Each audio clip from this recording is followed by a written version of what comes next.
शुरू से सार्वजनिक स्थलों पर आप पानी नहीं पी सकते, आपको क्लास में सबके साथ नहीं पढ़ने दिया जाएगा, उसके अंदर जो वेदना होगी, उसके अंदर जो आग होगी, उसके अंदर जो बेचैनी होगी, वो कोई महात्मा गांधी या नेहरू इसलिए नहीं समझ सकते क्योंकि उन्होंने डिप्राइवेशन नहीं देखा हो। कौन सा ऐसा धर्म होगा जो गर्व कर सकता है कि मनुष्य होने के बावजूद कुछ लोगों को अछूतों जैसा ट्रीट किया जा रहा है। अगर आप देखिए तो 1936 में ही पहली बार उन्होंने एक शब्द कहा था कि मैं हिंदू धर्म में पैदा तो हुआ हूं लेकिन हिंदू धर्म में मरूंगा नहीं। तो डॉक्टर अंबेडकर धर्म के विरोधी नहीं थे, लेकिन वो हर उस बात के विरोधी थे जहां आडंबर है, पाखंड है और मानवीयता नहीं थी, समानता नहीं।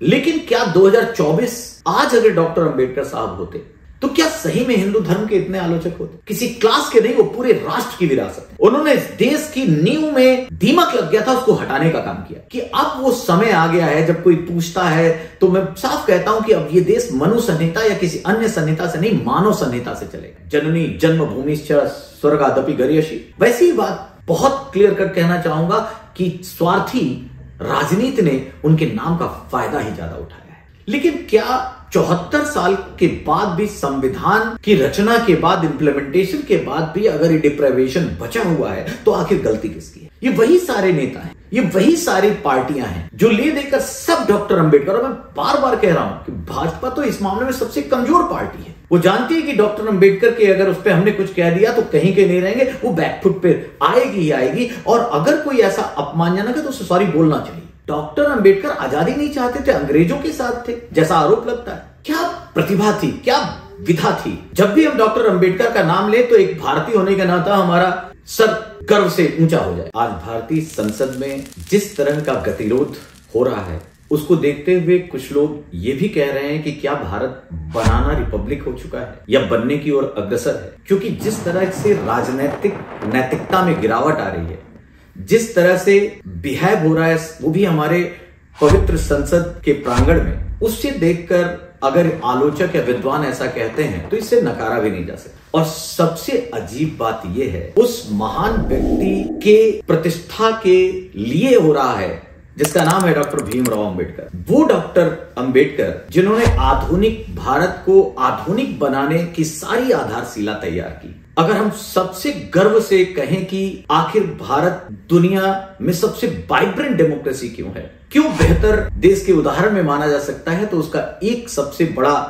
उदाहरण होगा हमारा संविधान। और उस संविधान के फादर ऑफ अगर इंडियन कॉन्स्टिट्यूशन कहें तो डॉक्टर अंबेडकर थे। पिछले दिनों में हमारे माननीय गृह मंत्री अमित शाह जी ने एक टिप्पणी की, और उस टिप्पणी को लेकर बहुत तरह के अपने संदर्भ हैं। जब उन्होंने ये कहा कि डॉक्टर अंबेडकर एक फैशन बन गए हैं आज राजनीतिक संदर्भ में, तो दूसरा पक्ष कहता है और होना यह चाहिए कि डॉक्टर अंबेडकर को एक फैशन के रूप में नहीं बल्कि पैशन के रूप में देखा जाना चाहिए था। लेकिन क्या सही में गृहमंत्री पूरी तरह गलत थे या कुछ ऐसा हुआ है? हमें जब भी कोई चीज, जब भी कोई ऐसी स्थिति आती है तो जरूर देखना चाहिए कि क्या इसमें कहीं पर सत्यता भी है या पूरी तरह से यह आक्रोश में व्यक्त किया गया उद्गार था। सबसे पहले जब हम डॉक्टर अंबेडकर के व्यक्तित्व को देखते हैं तो डॉक्टर अंबेडकर एक तरफ एक समूह है जो उन्हें मसीहा के रूप में मानता है।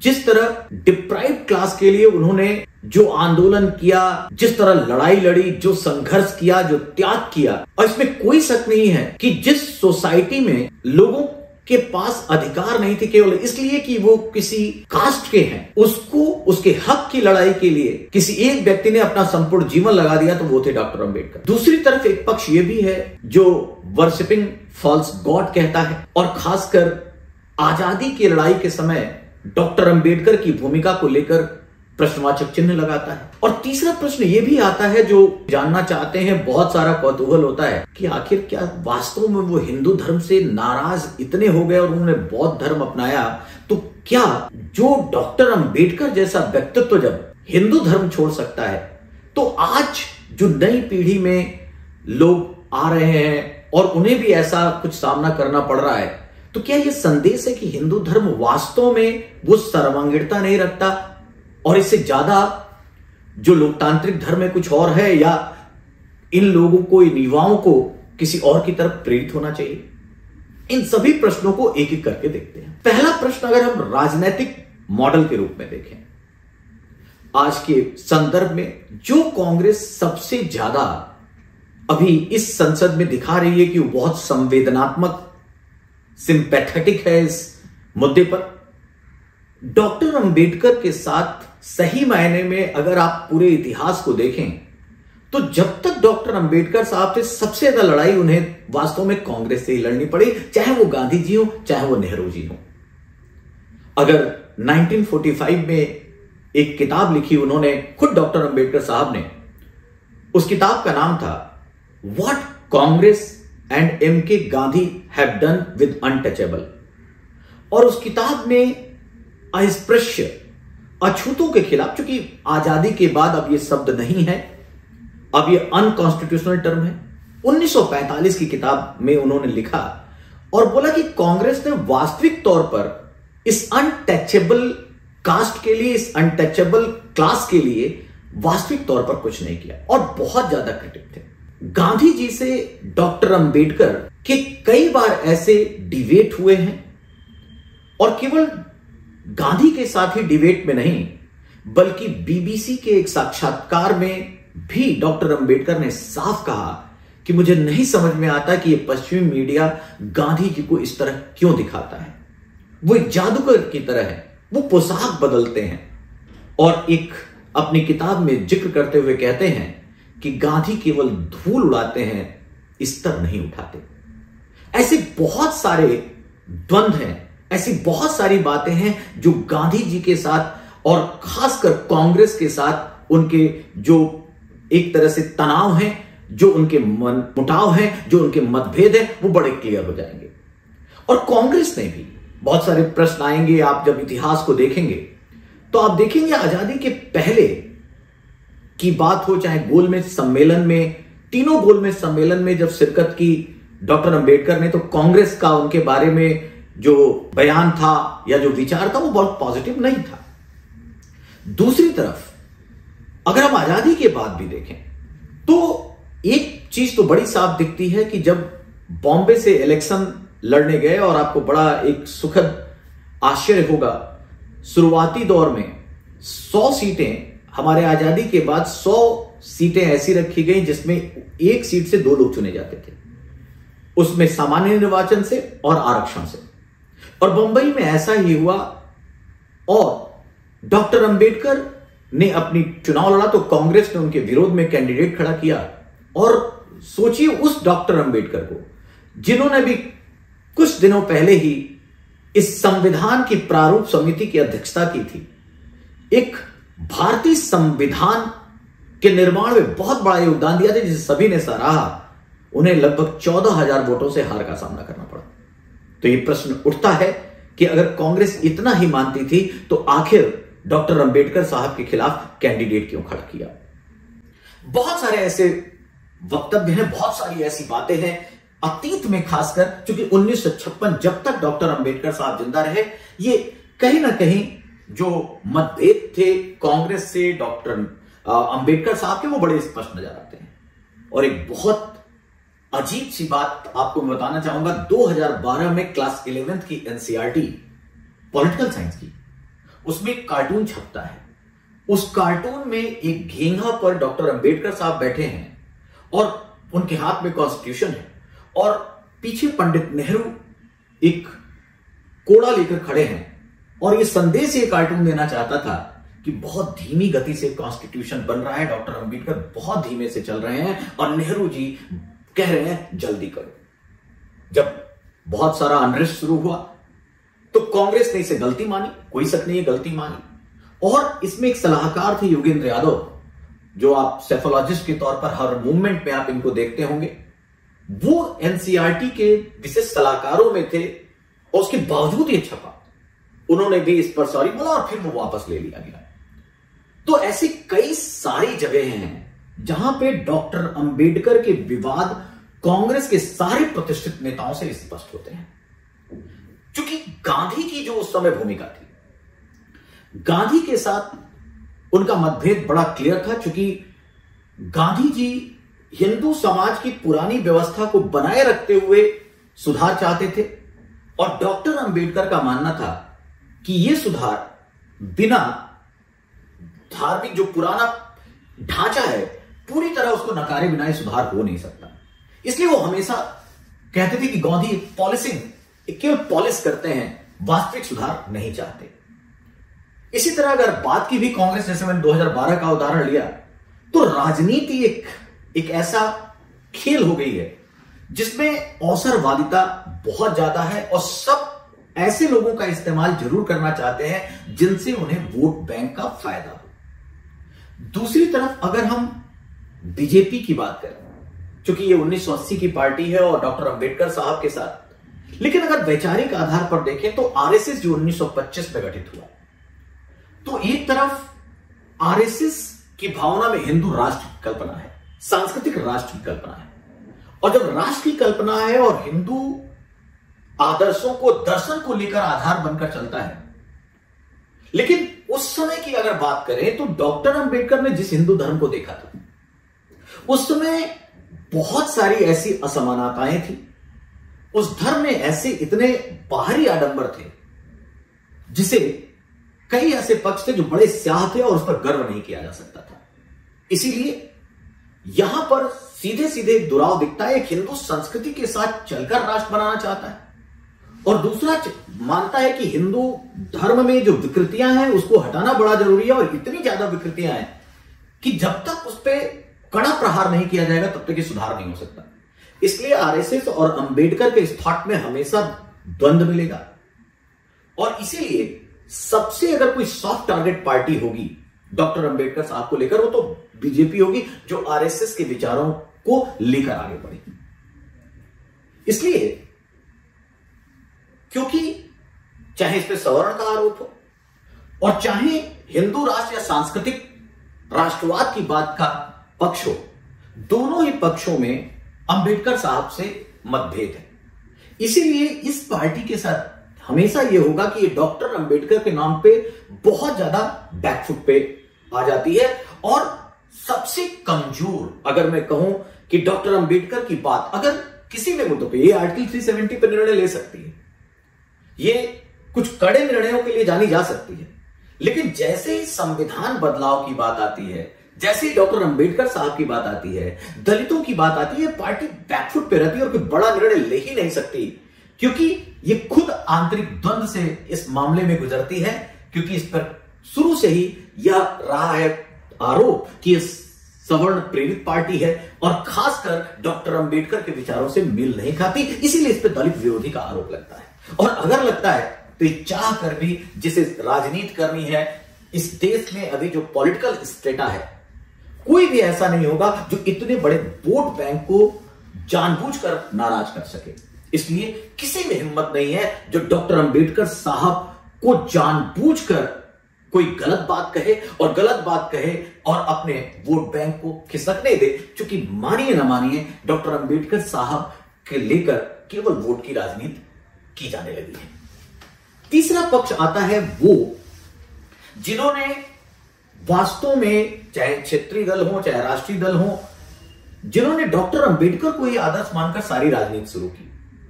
1990 जब मंडल आंदोलन शुरू हुआ और उसके बाद बामसेफ आंदोलन और ऐसी बहुत सारी चीजें आई और उसमें एक पार्टी का उदय हुआ बसपा। यहां भी डॉक्टर अंबेडकर के विचारों और वो जो भावनात्मक लगा हुआ, वो जो कनेक्ट हुआ, उसे बहुत तेजी से पार्टी इमर्ज हुई।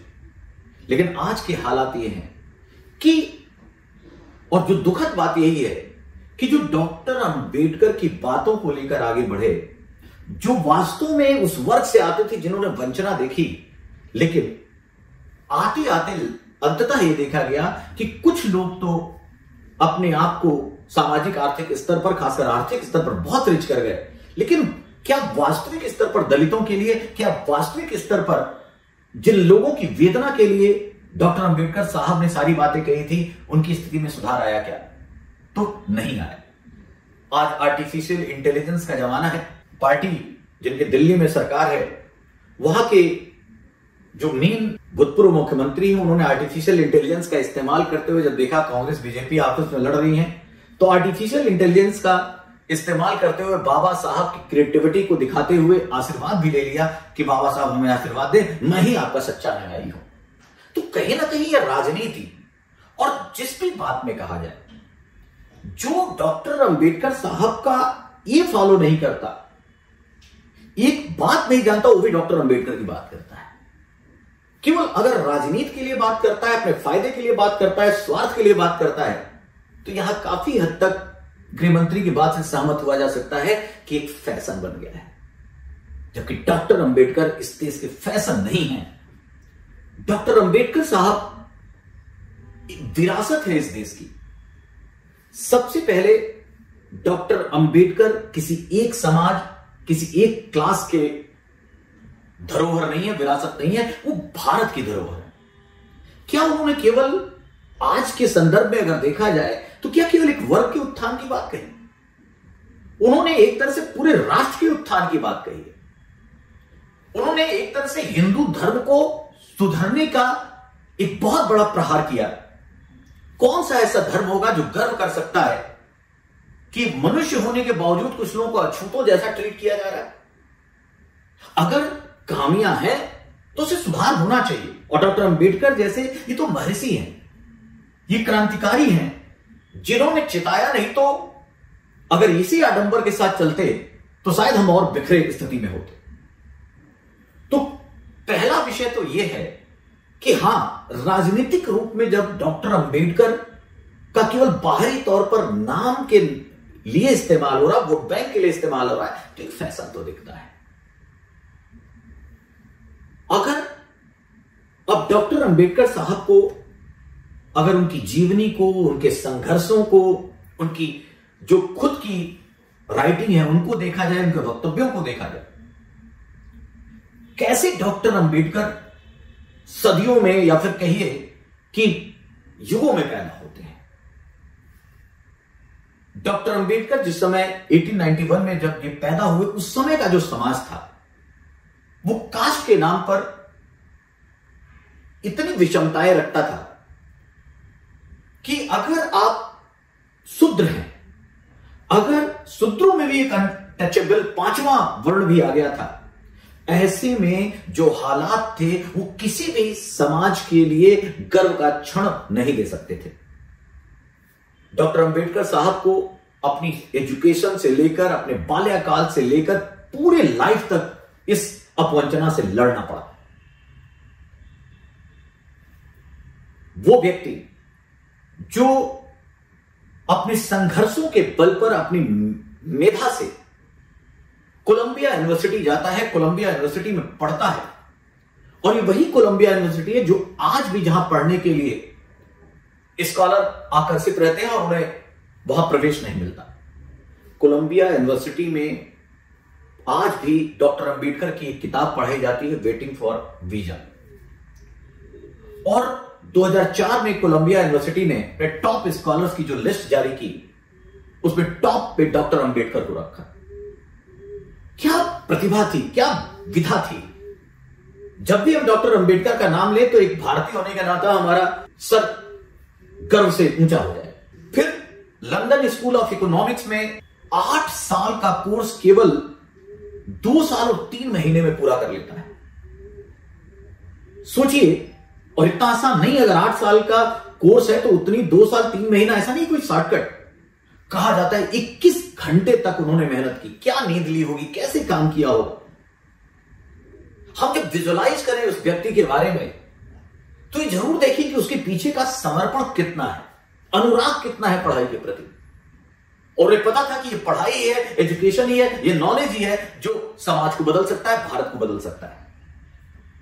और ऐसे हालात में भी जब 1917 में कोलंबिया यूनिवर्सिटी से पढ़ने के बाद जब वो वापस आते हैं, नौकरी करते हैं, तो एक धर्मशाला में जब वो रहते हैं तो मजबूर होते हैं अपना नाम छुपा कर रहते हैं, पारसी बनकर रहते हैं।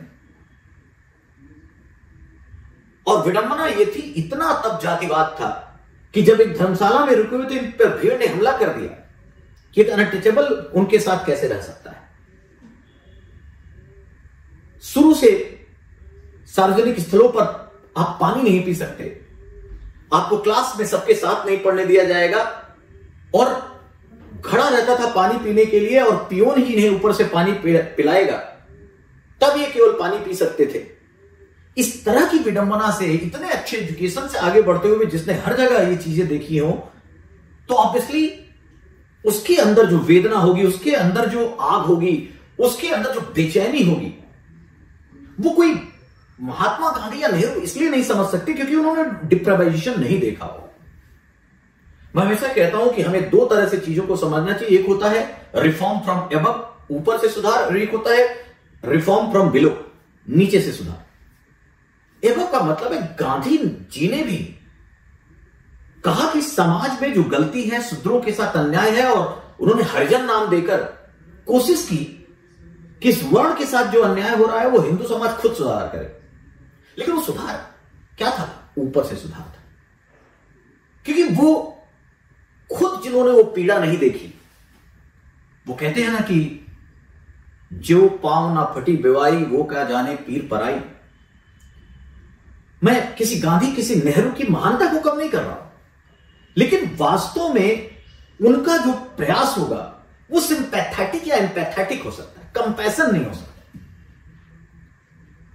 डॉक्टर अंबेडकर ने जब इतनी सारी चीजें देखी तो उनको यह समझ में आया कि जब तक हम इस व्यवस्था से आगे नहीं बढ़ेंगे, जब तक हम हिंदू धर्म की मान्यताओं पर प्रहार नहीं करेंगे, तब तक वास्तविक सुधार नहीं हो सकता। और इसीलिए उनमें, उनकी बातों में, उनके सुधारों में आक्रामकता ज्यादा है और होनी भी चाहिए, क्योंकि वेदना है, पीड़ा है। इसी परिप्रेक्ष्य में अगर मैं उनकी सुधारों की बात करूं, यहां दोनों पक्ष आ जाएंगे। आजादी की लड़ाई के समय बहुत सारे लोगों ने कहा कि डॉक्टर अंबेडकर ने आजादी की लड़ाई में भाग नहीं लिया। जब 1942 में भारत छोड़ो आंदोलन चल रहा था, तो 42 के भारत छोड़ो आंदोलन के समय डॉक्टर अंबेडकर साहब वायसराय की समिति में श्रम मंत्री, लेबर मिनिस्टर थे। और 42 के भारत छोड़ो आंदोलन को डॉक्टर अंबेडकर ने क्रिटिसाइज किया और कहा यह असामयिक है, बेवकूफी भरा है, इससे समस्या और बढ़ेगी। ये बात तो सही, लेकिन जो अगर हम होल कॉन्टेक्स्ट में देखें तो क्या डॉक्टर अंबेडकर आजादी नहीं चाहते थे, अंग्रेजों के साथ थे, जैसा आरोप लगता है? तो डॉक्टर अंबेडकर साहब राजनीतिक आजादी केवल नहीं चाहते थे। उनका मानना था कि आजादी 47 में ना जाकर 50 में मिले, 56 में मिले, लेकिन राजनीतिक आजादी के साथ साथ हमें सामाजिक आर्थिक आजादी जरूरी है। अगर जिस तरह का भारत, जिस तरह के जो बहुसंख्यक हिंदू थे, उसमें अगर आजाद हो जाते और हिंदू धर्म के जो पाखंड थे वो बने रहते, तो उनका मानना था कि बहुत ज्यादा विषमताएं, असमताएं फैलती। अतः पहले सुधारों के प्रयास किया जाए तो राजनीतिक आजादी तब वास्तविक तौर पर स्वीकार्य होगी। इसलिए उन्होंने इस तरह का कोई समर्थन 1942 के भारत छोड़ो आंदोलन का नहीं किया। तो टोटैलिटी से देखने की जरूरत है कि सामाजिक आर्थिक आजादी, मान लीजिए अंग्रेज चले जाते, अंग्रेजों के जाने के बाद उनको एक डर था कि अगर उसी बहुसंख्यक, अगर हिंदू पद्धति उसी तरह से चीजें चलेंगी तो बहुत बड़ा क्लास उस मानवीय अधिकारों से भी वंचित रह जाएगा। इस प्रोस्पेक्ट से अगर हम डॉक्टर अंबेडकर साहब को देखें तो जो लोग उनके खिलाफ खड़े होते हैं उन्हें समझ में आएगा कि वो कितने तार्किक थे। गांधी और डॉक्टर अंबेडकर के बीच बेसिकली अगर हम देखें रिफॉर्म को लेकर विवाद ही यही था कि गांधी जी चाहते थे कि सामाजिक परंपराओं के बने रहते हुए, परंपराओं और जो भी वर्ण व्यवस्था है उसको बने रहते हुए जो सुधार है, हिंदू धर्म में जो गलतियां हैं उसको सुधारा जाए।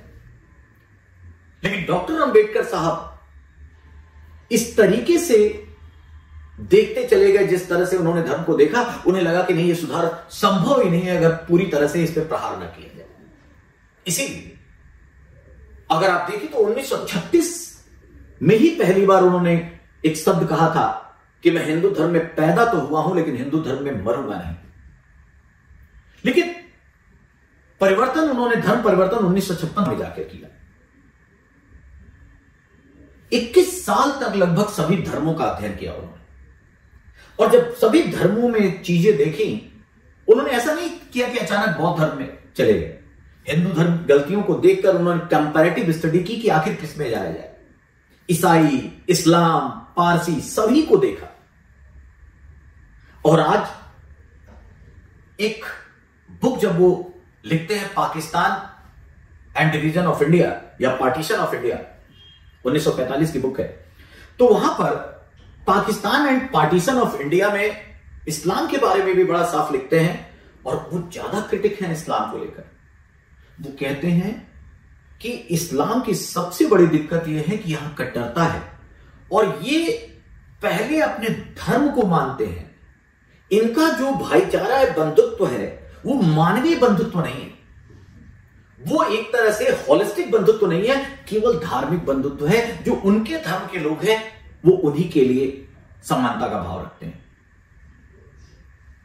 और दूसरी साथ ही कहते हैं कि इनके लिए मातृभूमि या किसी राष्ट्र से पहले इनका अपना धर्म है। इसीलिए उन्होंने चेताया भी था कि इस्लाम के लोगों को यह समझना चाहिए कि भारत उनकी अपनी मातृभूमि है। तो जब हम आज की राजनीति में लेकिन जब देखते हैं, कभी हम कहते हैं कि अंबेडकर साहब ने ऐसा किया, अंबेडकर ये लड़ते हैं, लेकिन कई बार अंबेडकर की मूल बातों को हम अपने राजनीतिक लाभ के लिए नकार देते हैं। ऐसे में हमें कई बात, ये वही डॉक्टर अंबेडकर हैं जो धर्म के आधार पर विभाजन के सबसे विरोधी थे। यहां तक कि उन्होंने कहा था कि चलो धर्म के नाम पे बन ही रहा है तो फिर सारे ही मुसलमान क्यों नहीं पाकिस्तान चले जाए।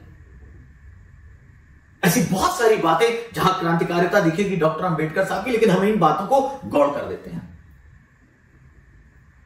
फिर जब उन्होंने सबकी कंपैरेटिव स्टडी की, उसके बाद उन्होंने बौद्ध धर्म की ओर झुकाव किया और उन्होंने 3 तत्व देखे बौद्ध धर्म में, प्रज्ञा, करुणा और समता।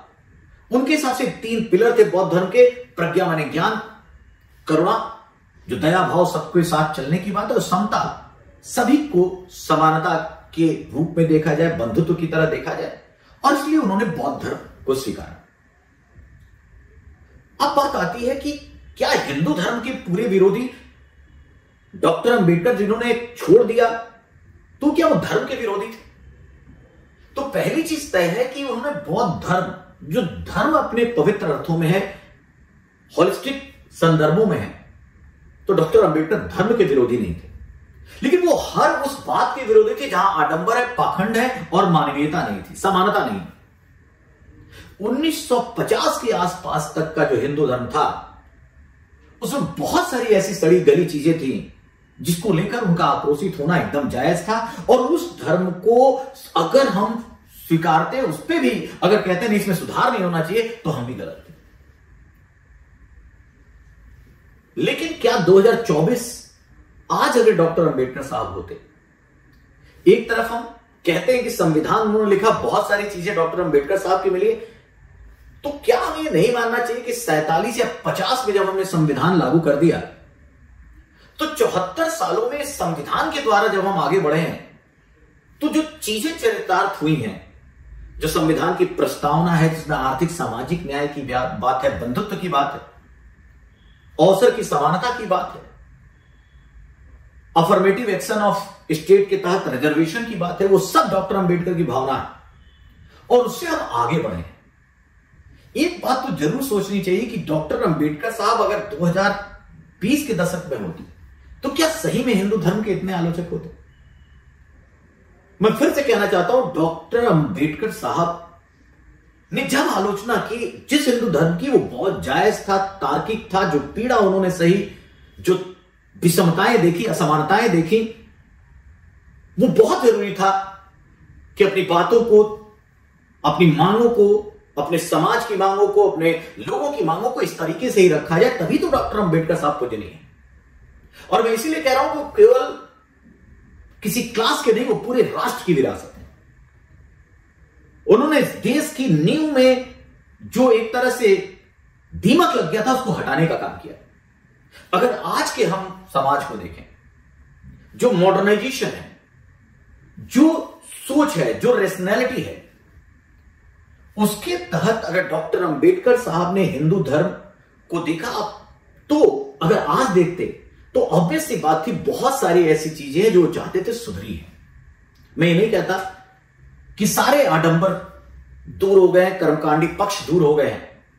लेकिन अब खासकर जो न्यू जनरेशन आ रही है इस तरह की असमानताओं को नहीं मानती, और अगर कहीं माना जा रहा है, कहीं पर अभी गांव में दूरस्थ क्षेत्रों में अगर ऐसा है, तो शासन प्रशासन को बड़ी एक कड़ी कार्रवाई करनी चाहिए।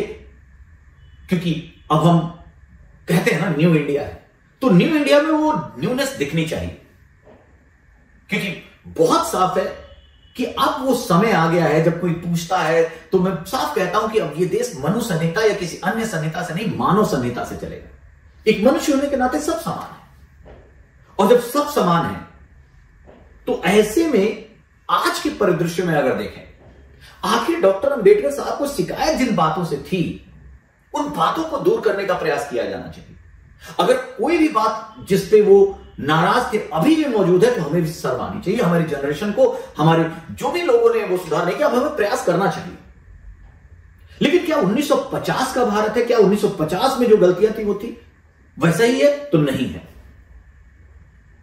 याद रखिए, जब हिंदू कोड बिल लाया जा रहा था और डॉक्टर अंबेडकर ने तो केवल दलितों की बात, अछूतों की बात नहीं की, शूद्रों की बात नहीं की, महिलाओं के लिए जो उन्होंने अधिकारों की बात की,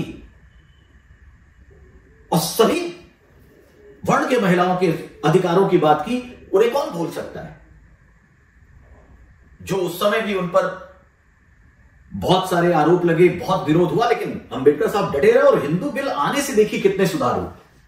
लेकिन यहां पर एक बात और है कि बुद्ध की, बौद्ध के लिए, सिख के लिए, सबके लिए कोड बिल आया, लेकिन हम जिसपे डॉक्टर अंबेडकर साहब चिंता व्यक्त करते थे वो यूनिफॉर्म सिविल कोड की तरह वो चाहते थे कि ये पक्ष कम से कम मुस्लिम उसके लिए भी, लेकिन वो अभी तक नहीं लाया जा सका क्योंकि अपीसमेंट पॉलिटिक्स इस देश में बहुत रही।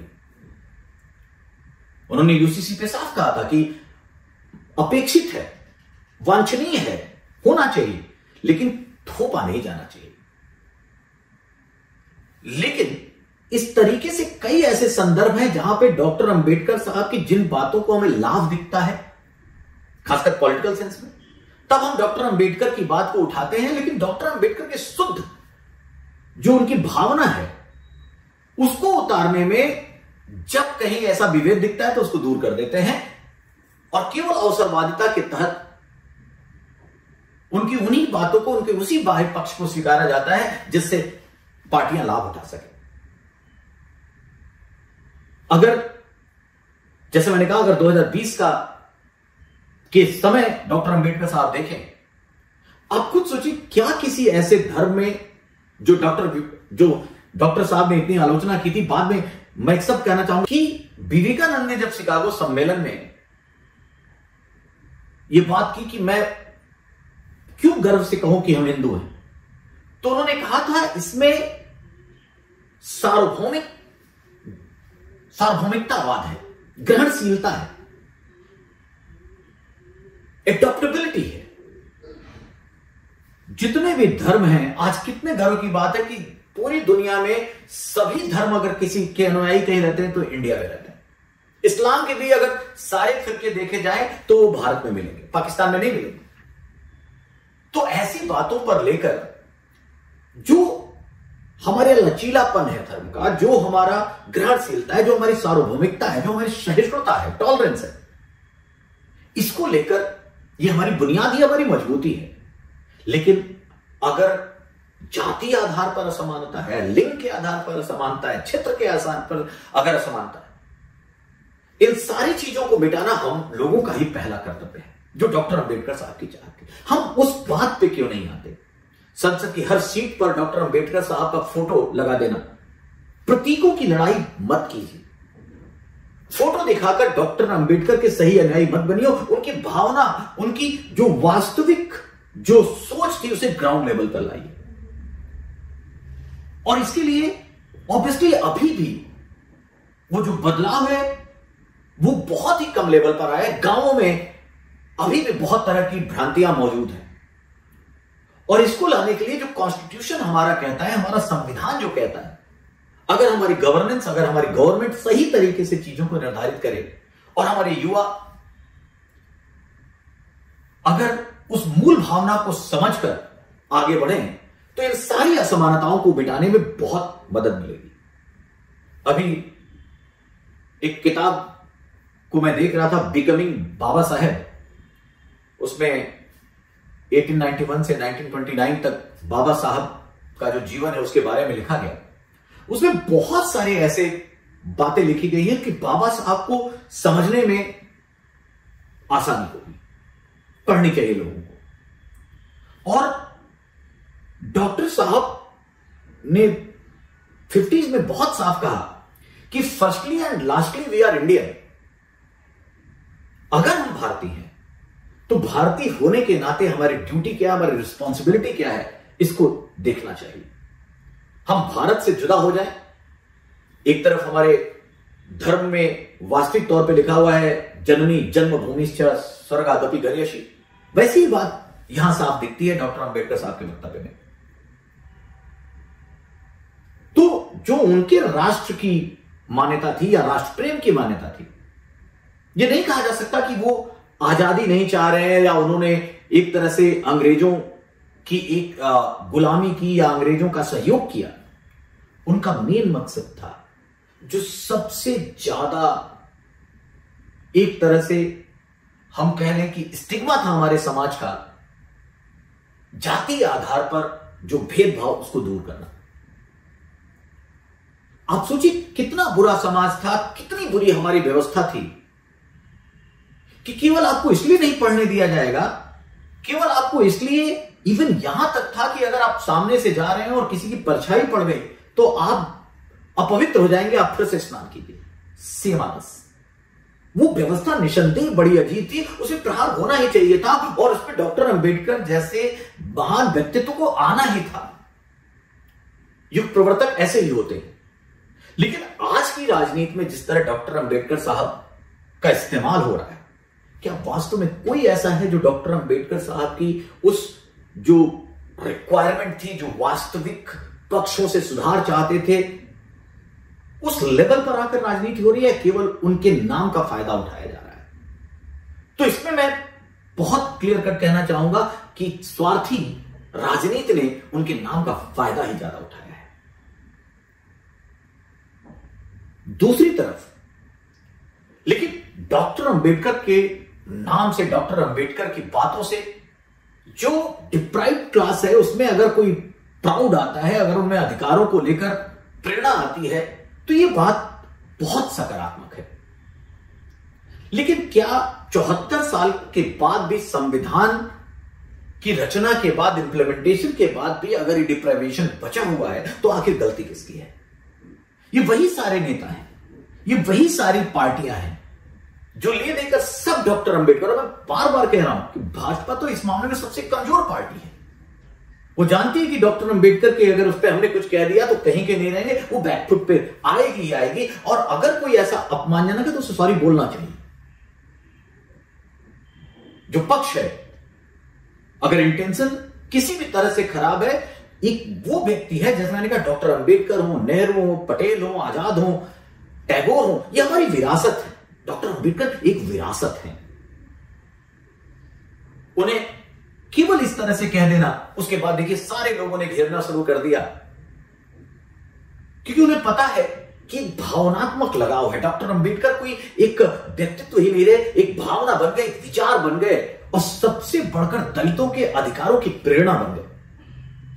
ऐसे में उस व्यक्ति पर अगर कहा जाएगा तो केवल दलित ही नहीं, जो भी रेशनल लोग होंगे वो सब विरोध करेंगे, और विरोध होना चाहिए।